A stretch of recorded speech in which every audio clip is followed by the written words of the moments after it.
Nothing in this recording is intended as investment advice, and the people in this recording may hold positions in the companies they talk about. Do not make any investment based solely on a tip or recommendation. Please do your own research. Hello and welcome to Zak's Traders Cafe. Today I'm joined by Dr. Tom Becker, who is CEO and President at Iofina plc. How are you today, Tom? I'm doing well, Zach. Thanks. How are you?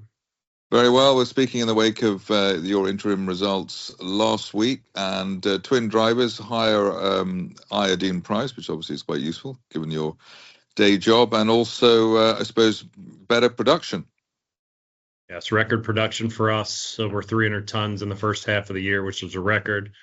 We opened up a plant in second half of last year, which is now in full production this year. So we keep adding to our iodine production and being basic in iodine, selling that iodine around the world or as value-added derivatives. As you mentioned, that iodine price does help us as well for us being able to achieve record revenue in the first half.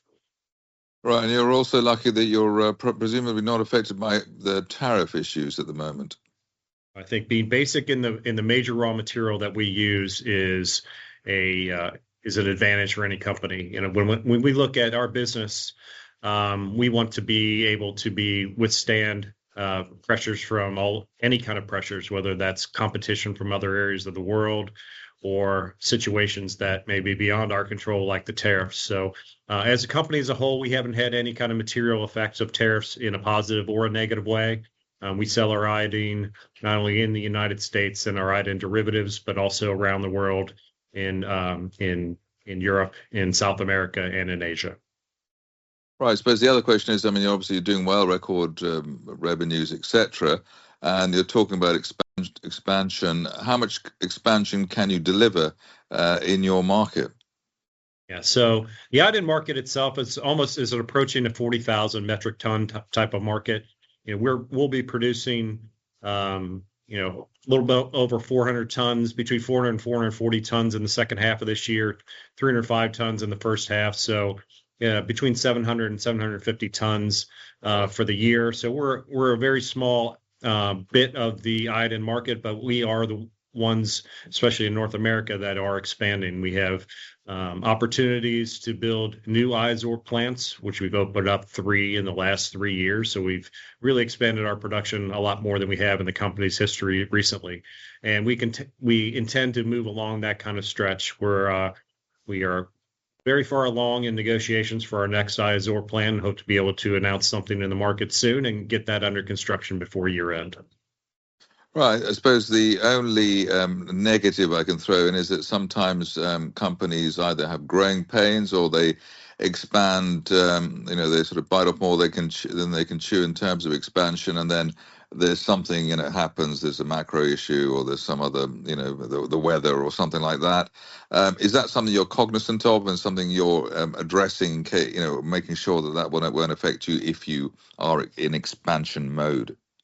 Yeah. So, Zach, I think we're what I would call in growth mode right now, but we have learned lessons from the past. So about a decade ago, Iofina attempted to roll out some multiple ISOR plants at the same time. We kind of got ahead of ourselves. The market kind of turned against us a bit.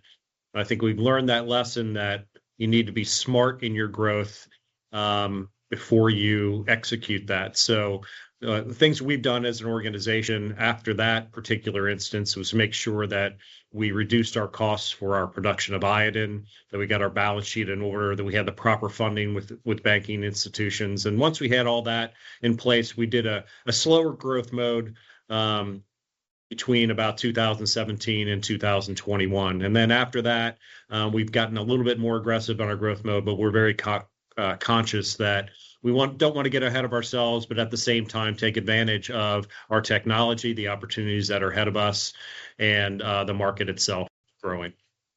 Right. The final question, which you may or may not be able to answer, is that it does seem to be, that consensus seems to be that your president in the United States is quite keen to devalue the dollar or allow the dollar to become weaker.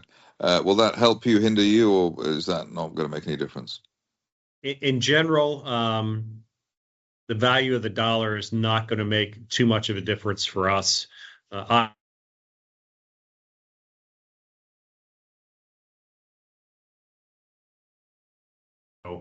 For us, our production numbers are going to be very similar. Almost all of our raw material inputs are U.S. made, and the fact that the iodine price tends to just be dollar driven shouldn't matter in other markets around the world. Okay, well, we'll see how you do the next time we speak in a few months' time. But in the meantime, Dr. Tom Becker, CEO and President at Iofina, thank you very much indeed. Thanks, Zach.